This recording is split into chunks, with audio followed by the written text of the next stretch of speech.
আমরাও আসলে জানি না যে এত ভিড় হয়ে যাবে, পরে আজকে এসে দেখতেছি গাড়ির মধ্যে একটা স্টল করছি, এটাই মানুষ দেখতে আসে। ভ্রাম্যমাণ লাইব্রেরির যে উদ্যোগটা সেটাই সবার মাঝে পৌঁছে দেওয়ার জন্য এই থিমটা, যে বাস আকারে এবার হচ্ছে স্টলটা করানো হবে। নতুন একটা অভিজ্ঞতা, এটা সবাই মূল আকর্ষণ হিসেবে সবাই এখানে আসতেছে, দেখতেছে। প্রত্যেকবারই নতুনত্ব কিছু না কিছু থাকে, তার ভিতরে মন করার মতো কিছু একটা। সবার থেকে আলাদা স্টলটা তো মেন আকর্ষণ, তো স্টল দেখার জন্য আসতেছে অনেকে, বই কেনার জন্য আসতেছে অনেকে। এখন পর্যন্ত কেউ কিনতে আসে না, দর্শনার্থী বেশি ক্রেতার থেকে। বইমেলা আসার আগেই কিন্তু অলরেডি ইয়ের মধ্যে ফেসবুকের মধ্যে অলরেডি দেখছি এই শপটা টোটালের মধ্যে এই জায়গাটা ইউনিক। তো ওইটা দেখার জন্যই বিশেষ করে এই জায়গায় দেখলাম যে আরও অনেকে আসার পরে অনেকে ভিড় করতেছে, একটু মানুষ ডিফারেন্স হয় প্রতি বছরই। অলরেডি ওদের কন্টেন্টটাও খুবই ভালো লাগছে, যে আলোকিত মানুষ, প্লাস হচ্ছে ওখানে অলরেডি মানুষ বড় হচ্ছে, মানুষ তার হচ্ছে স্বপ্নের সমান বড়, মানুষ যে স্বপ্ন দেখে বেশি মানুষ তত বড়, কিন্তু আমরা হচ্ছে অনেক সময় হাইট দিয়ে মাপি না। তো এই জায়গাটা আর ভালো লাগছে। আমি বিশেষ করি এই জায়গায় বিশেষ করে নতুন যারা উদ্যোক্তা হতে পারে, আমার মনে হচ্ছে আমি দেখে বুঝতেছি যে এই টাইপের কিছু হয়তো বই আমরা পাবো আর কি।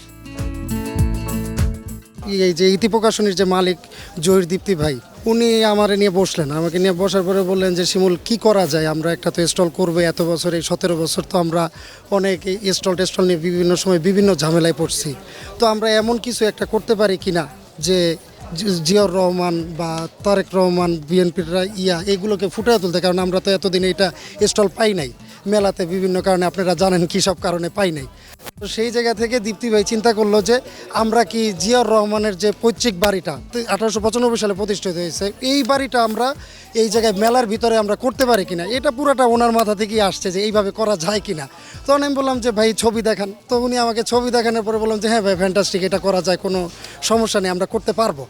তখন আমরা এটার পিছনে কাজ করা শুরু করলাম এবং অক্লান্ত পরিশ্রম করে গত 7 দিন এই অবস্থায় আপনারা দেখতে পাচ্ছেন। জিয়াউর রহমান সাহেবের যে বাড়িতে জন্ম, 19 জানুয়ারি 1936-এ যে বাড়িতে জন্মগ্রহণ করেছেন, সেই বাড়ির আদবে এবারকে আমরা স্টল নিয়েছি।